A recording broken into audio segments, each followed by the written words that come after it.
Bonjour et bienvenue sur Isobourse. Vendredi 9 décembre 2016, l'indice CAC 40 a terminé la semaine sur une forte hausse hebdomadaire de 5,2% à 4764 points.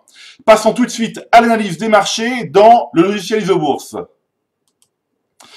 Alors, nous avons eu droit à une superbe semaine boursière qui conforte l'entrée du marché parisien dans un cycle haussier de moyen terme, notamment depuis le croisement haussier des cours de pression Isobourse 5 et 20 mois validé fin novembre 2016, comme je l'ai évoqué dans mes précédentes chroniques. Alors, je rappelle que le CAC 40 est inscrit dans une phase haussière de long terme depuis le deuxième trimestre 2013, donc période du croisement haussier des cours de pression Isobourse 5 et 20 trimestres, que les courbes, ne se sont jamais recroisées à la baisse et que justement, ces courbes sont même en train de rebondir.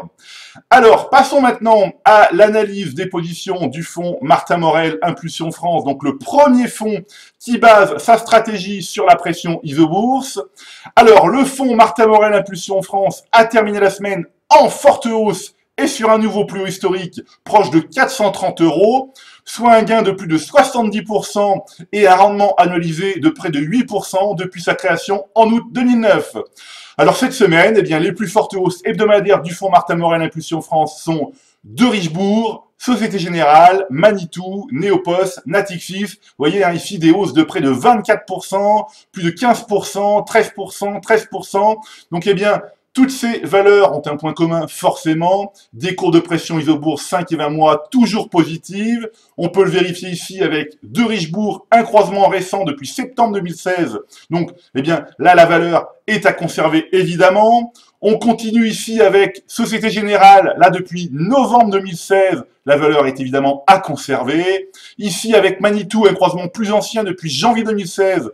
Là, c'est pareil, la valeur, on la conserve également. On continue ici avec Néopost depuis un croisement validé fin octobre 2016, toujours pareil. Et ici, avec Natixis, un croisement validé plus récemment, donc depuis fin novembre. La valeur est entrée dans le portefeuille du fonds au début du mois de décembre.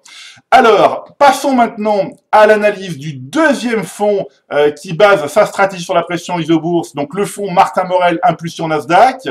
Alors, le fonds Martin Morel Impulsion Nasdaq qui s'investit sur les valeurs du Nasdaq, a également terminé la semaine sur une forte hausse hebdomadaire autour de 530 €, donc soit un gain de plus de 110% et un rendement annualisé de plus de 16% depuis sa création fin décembre 2011. D'ailleurs, le fonds fêtera son 5e anniversaire la semaine prochaine.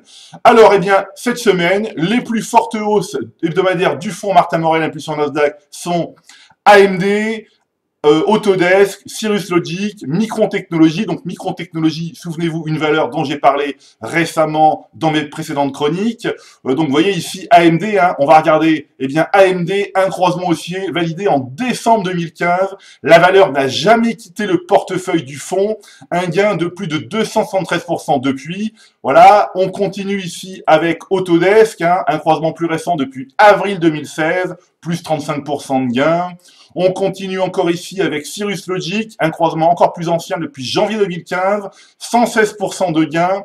Toutes ces valeurs, évidemment, sont conservées dans le portefeuille puisque les courbes sont toujours positives. On continue enfin ici avec Micron Technology, un croisement plus récent, validé fin septembre 2016. La valeur est entrée début octobre 2016, donc il n'y a pas de raison de quitter la position. Alors, voilà, donc comme chaque semaine, je recommande de rester à l'écart des valeurs dont les cours de pression Isobourse sont baissières et de conserver les autres en portefeuille. Voilà, c'est tout pour aujourd'hui. Je vous donne rendez-vous la semaine prochaine et d'ici là, restez avec nous sur Isobourse.